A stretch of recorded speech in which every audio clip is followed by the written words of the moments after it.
Hello everyone, I'm the Irritator, or you can call me Jamie, and today we'll be reviewing the Lingjihun Gipsy Danger from Pacific Rim action figure. So let's look at the box. We can see it says Legendary Pictures, Gipsy Danger, Lingjihun logo, Pacific Rim logo, and an image of from the movie poster. You can see here's the figure inside the box with all its accessories. Turn around to the side, we can see that Gipsy Danger has a kill count of 5 kaijus. And here's some of her stats. She is 79 meters or 260 feet tall, and she weighs 1,980 tons.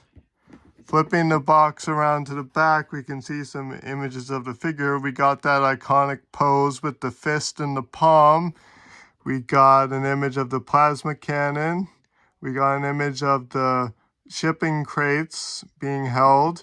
And in this image, you can see all of the accessories. So alternate hands, elbow rockets, the plasma cannons, swords, the shipping containers, and the cargo ship. So, yeah, very cool. Let's crack this bad girl out of her box. Or, well, not bad girl. She's a heroic character, but bad as in awesome. All right, let's go over accessories. So you can see here that here's an instruction manual.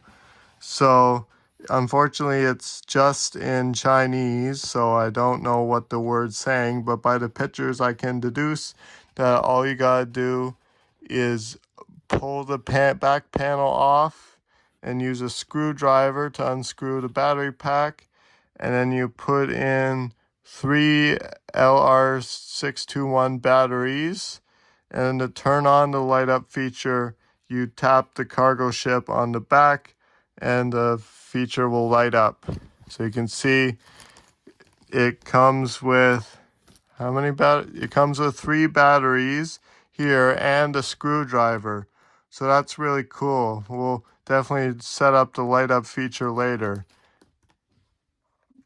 All right, let's look at the accessories. So I'm not gonna put the accessories onto the figure in this review. I know I probably should, so you get the full experience of what this figure has to offer, but you know, I'm on a time crunch with schoolwork. I'm off on reading week, but I have to do homework, a lot of homework.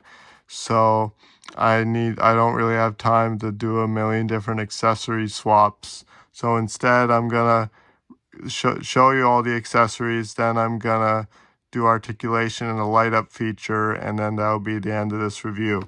So sorry I can't change out the accessories in this review, but anyways, you can see here's the 2 swords. Unfortunately, I wish this figure came with the unsolidified swords, because you know when the swords first get deployed, they look like chains, like the chain hardens into these stiff swords, but when it first shoots out, it's like an elastic because it's like bendy and it whirls around. So it would have been cool if it came with those swords as well, but oh well. It still comes with a lot. So you can see we got some open hands, and I'm assuming one of these pairs of hands is for holding the shipping containers, which are, oops, there goes a hand. Hold on, let me put it back. There's a shipping container up there. There's the elbow rocket flames. There's the plasma cannons, and there's the boat. So let's move on to the figure now. All right, let's look at the figure itself. So one of the big complaints that most people have with this figure is that the blue is way too bright and clean. Like, she was not this bright of a blue in the movie. This makes her look like she's brand new, when in the film she would have been old and weathered. But oh well, it doesn't bother me. I can treat it as a brand new Gipsy Danger, fresh, because she's a Mark III Jaeger. This could be like maybe what she looked like when she was brand new. But anyways, the detail is amazing. You can see the 34 on the arms. you can see all the different panels and the rivets and not biomechanical, but the mechanical parts. I don't know what any of the parts are called because I don't know anything about machines, but you can see all the pistons and very nice detail all along the body. So yeah, sculpt is great. Now let's check on articulation, or show articulation. So the head can look side to side, and I don't think it can look up at all, and it can't really look down either, but that's okay. The head on Gipsy Danger isn't meant to be that movable.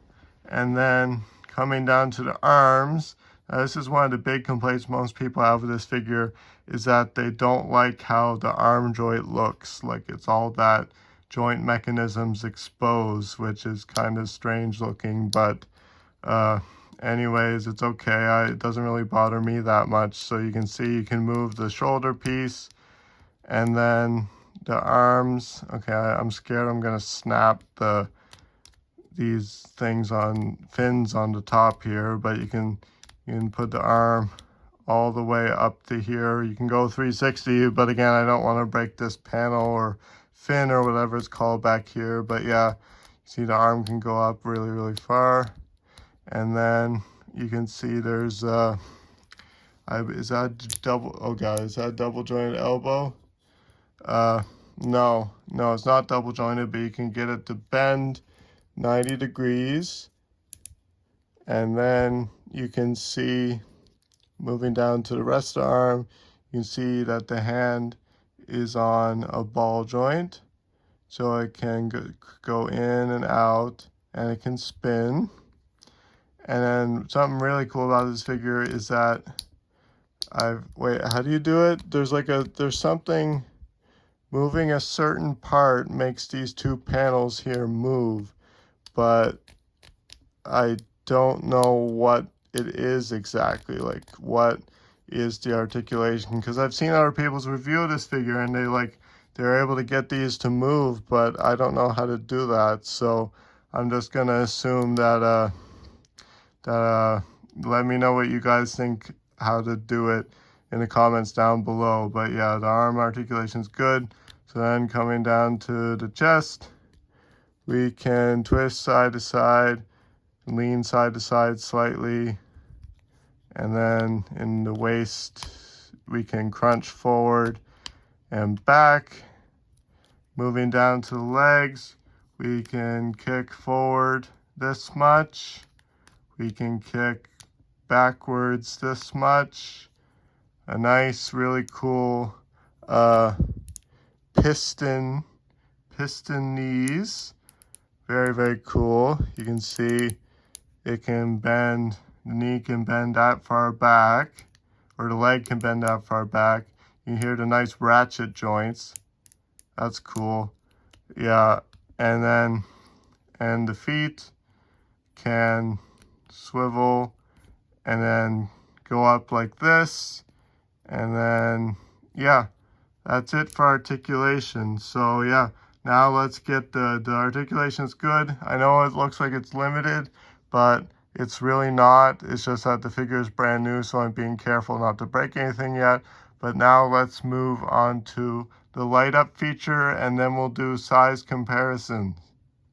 Okay, I've decided that I'm too scared to try to get the back panel off right now because it's really tight and I don't want to break it. So I'm gonna have to wait, because I can get it started, but I'm scared that I'm gonna end up breaking it. So I'll instead show you an image of what the light up feature looks like, which will be on screen now. So yeah, the light up feature is really cool because the reactor in the center and the visor in the head light up. But again, I'm just too scared right now to try to take the batteries in there, to take the panel off to put the batteries in there, because I don't want to break it. I'll probably dry it with a hair dryer to loosen up the joint, and then I can try. But anyways, let's move on to size comparisons. You can watch someone else's review to see the light up feature, or you can see the picture I provided. Let's move on to size comparisons and then end the review. Alright, here's the size comparison of the Lingjihun Gipsy Danger with both the land form and the flying form of Otachi, which was my previous Pacific Rim figure review, which you should totally check out my review of Land Otachi and Flying Otachi. So yeah, this Gipsy Danger figure is amazing. Let me know, I like it. Let me know what you guys think about this figure in the comments down below. Thank you for watching. See you in the next video. Bye.